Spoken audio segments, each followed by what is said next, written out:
ቡሽ እና ሩትዬ እንግዲህ እራት ለመብላት ወጥተዋል። ደስታም እንደሚገኝ ሲናገሩ ነበረ። ከደስታ ጋር እንግዲህ ከዚህ በፊት ከአብርሃም ጋር ካልተታረቅሽ ልጃችሁን አብራችሁ ካላሳደጋችሁ አካኪ ዘራፍ ሲል ነበረ አቡሽ ማለት ነው። አሁን ግን እውነቱ ገብቶት ከሩትዬ ጎን ሆኗል። ግን እኔ ርዕሱን ሳየው በጣም ነበረ የተናደድኩት። መጀመሪያ የእሷ ቤት ላይ ስላልተቦሰተ የእሱን ደግሞ ሰብስክራይብ አላደረጉትም ነበር። የት ነው የተለቀቀው ሩትዬ የት ነው የመጣችው ብዬ ፈለግ ሳረግ በኋላ ላይ ሩትዬም ሼር አድርጋ አግኝቼዋለሁ ቪዲዮ ማለት ነው። እና ምን ልላችሁ ፈልጌ ነው፣ በሌላ መንገድ አቡሽ ከዚህ በፊት ሲያስቸግር ነበረ። ልጃችሁን አብራችሁ ማሳደግ አለባችሁ በማለት ብዙ ጊዜ ከሩትዬን ስቆጣት ነበረ። ከአብርሃም ጎን ሆኖ ነበረ ማለት ነው።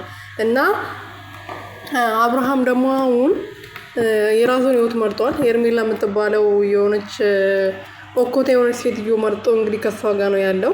ሩትዬ ደግሞ የራሷን ህይወት እየኖረች ነው። ከደስታዬ ጋር አለማቸውን እየቃጩ ነው። ደስታ ልክ እንደ ስሙ ደስታ ነው። ደስተኛ እያረጋት ነው።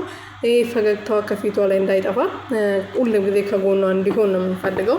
ሰላም ቤተሰብ እንዴት ናችሁ? ደህና ናችሁ? እኔ ያለው ፈጣሪ የተመሰገነው። በያላችሁበት ሰላማችሁ ብዙ ትርፍርፍ ይበልልኝ። አንድ አብርሃም ቤት 10,000 አብርሃም ይመጣሉ ከሱ የሚበልጡ ማለት ነው፣ የሚቦንሱት ማለት ነው። ምክንያቱም ሩትዬ ልዕልቷ ንግስቷ የማይፈልጋት ወንድ የለም። በቃ ቢቻልላቸው ኢትዮጵያ ላይ ያለው ወንዶች በሙሉ ቢያገቧት ደስ ይላቸዋል።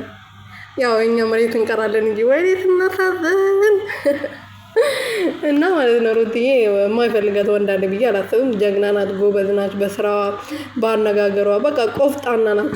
እንደዚህ ነገር ሴት ደግሞ ብዙ ሰዎች ለትዳር ይፈልጓታል እና የማይፈልጋት ወንድ አለ ብዬ አላስብም። አብርሃም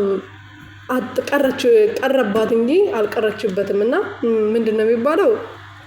ቀረባት እንጂ አልቀረችበትም ነው የሚባለው መሰለኝ። ይቅርታ አድርጉልኝ ለንግግሬ ማለት ነው። ለማንኛውም ሩትዬ ከደስታ የበለጡ 10,000 ወንዶች ራሱ ይፈልጓታል።